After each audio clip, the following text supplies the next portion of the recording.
আসসালামু আলাইকুম। আজকে নিয়ে আসলাম একটা ডিমের কুরমা।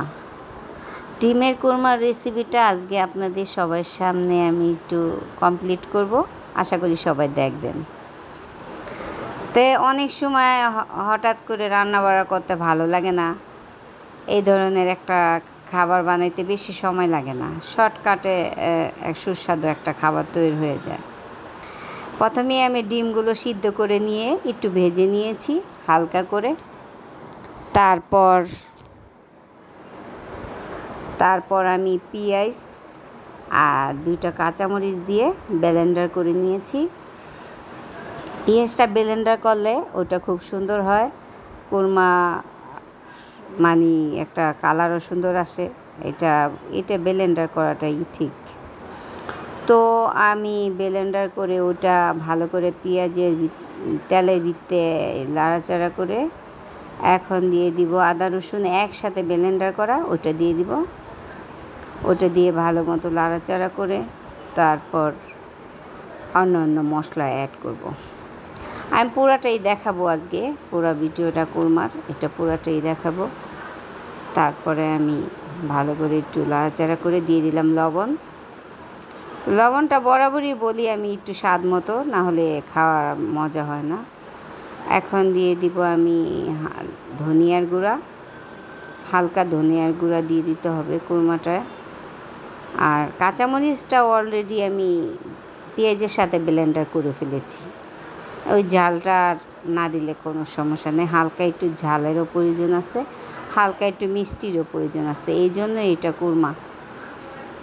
ধনিয়াটা দেওয়ার সাথে সাথে কিন্তু কালারটা একটু অন্যরকম চেঞ্জ হয়ে গেছে। তো এটা ভালো করে তেলে ভিতরে একদম কষা কষা করে তারপর এটার সাথে আমি ডিমগুলো অ্যাড করব। আর এটা আমার মশলা রাখার একটা র্যাক, এটা আমি দেখালাম, অনেক সুন্দর না পুরা র্যাকটা, হাতের সামনে সব কিছু পাওয়া যায় র্যাকে এক জায়গায় রাখলে। আর এটা আমার এর ভিতরে কষানো হয়ে গেছে অলরেডি। এখন আমি এটার সাথে ডিমগুলো অ্যাড করব আর একটু লাড়াচাড়া মানে এটা ভালো করে কষিয়ে নিলে তখন আর বেশি সময় লাগে না। ডিমটা তো অলরেডি সিদ্ধ করা ভাজা, এই জন্য দিয়ে দিলাম। ডিমটা দেওয়ার পরে কালারটা কত সুন্দর আসছে দেখো। তো এখন দিয়ে দিলাম ঘি দিলে কুরমার ভিতরে কিন্তু ঘি দিতে হবে। ঘি দেওয়ার সাথে একটু ভালো করে নাড়াচাড়া করে তারপর আমি এটার ভিতরে অনেকে হালকা একটু চিনি দেয়, কিন্তু আমরা চিনি দেই না, চিনি ছাড়াই এটা সুন্দর।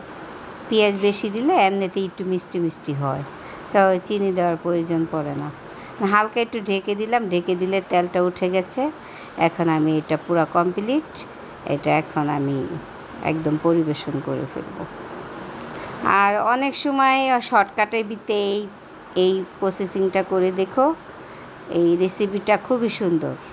শর্টকাট রেসিপিটা একটু শাহি শাহি ভাব আসলো আর মনে করো শর্টকাট হয়ে গেল, এই জন্য এই কুরমাটা ট্রাই করে দেখবি। কুরমাটা খুব সুন্দর হয়, খাওয়াতেও ওর টেস্ট আসে। তাই শর্টকাটের ভিতরে এটা একটা ভালো খাবার হয়ে গেল। আর এখন আমি হয়ে যাওয়ার পর হালকা করে উপর দিয়ে একটু ঘি দিয়ে দিব। ঘি দেওয়ার পর আল্লাহ